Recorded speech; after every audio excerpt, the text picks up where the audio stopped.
உலகத்து நாயகியே திருக்கயிலை உமையம்மையே,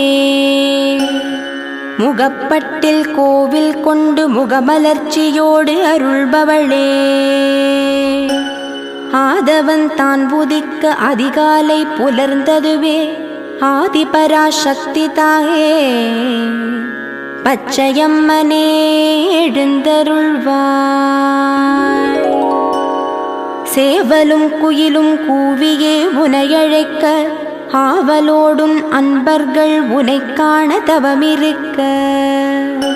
மங்கள நாயகியே முனுகப்பட்டு அரசியே, திங்கள் முக தரிசனம் தந்து எமைக் காக்க,